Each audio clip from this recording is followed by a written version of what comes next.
Hey, how's it going guys? It's me, Ty, and welcome back to another video.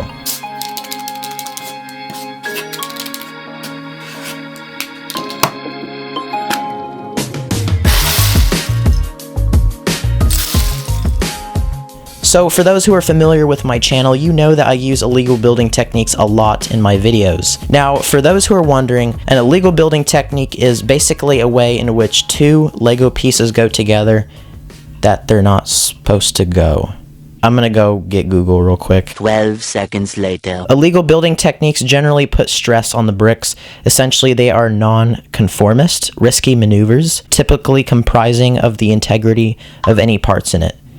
Okay, shut up, Snapchat. It's basically a way where two Lego pieces, I guess two or more Lego pieces, go together in a way that's not like actually official. It's just a way that us nerdy Lego builders like to do to make our builds look better. Now, these are 10 illegal building techniques that I have used in my builds before, techniques that I still continue to use in my builds today, or just techniques that I find very, very useful. So anyway, let's dive right into this.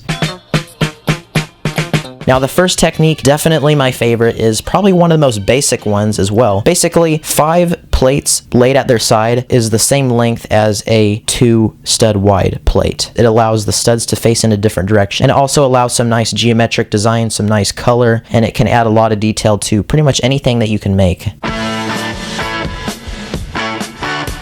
Another one that I like, now this is very, very specific, something that you might not find as useful, but basically you can use this for railing, for windows. You can take these grill pieces, and inside one of the individual grills, you can put this glass piece, just like so. Window frames are not always the go-to, so if you want to have a more classy kind of build, you can avoid that and just use these grill pieces instead.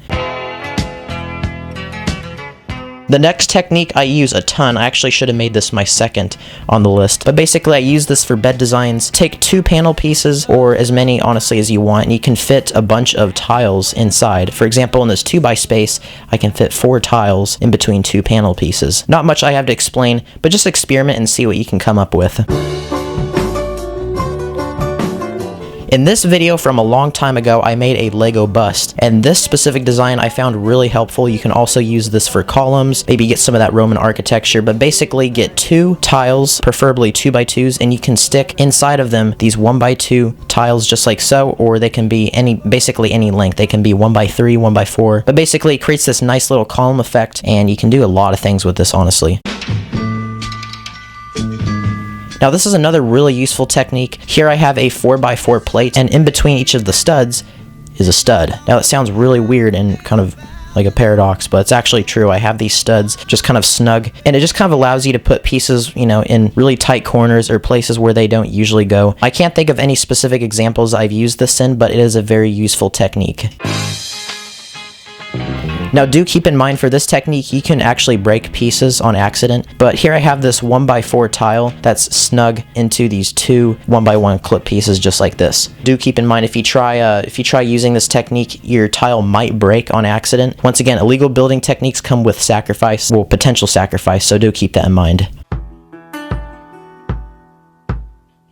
For this next technique, I've personally I think I've used this like twice maybe in my whole lifetime, but it is still a pretty useful technique. I've seen people do this before. Take any 2 plates and you can put these cheese slopes on the inner edges, just like so, and it basically allows you to switch the direction where the studs are pointed, so it allows for more potential techniques that you can use. But anyway, really cool technique. I'm probably going to consider doing this.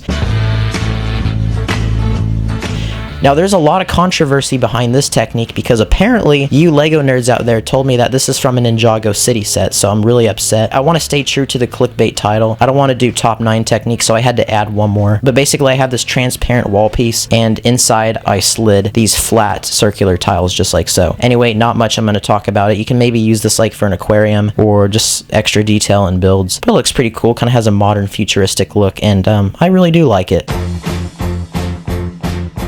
Now, this is a great technique. I've used this many times. Basically, you can take these Technic pieces, and inside the holes, you can just stick these studs, and the direction of the studs goes inside instead of outside, if that makes sense. Pretty cool. You can use this for detailing and whatnot.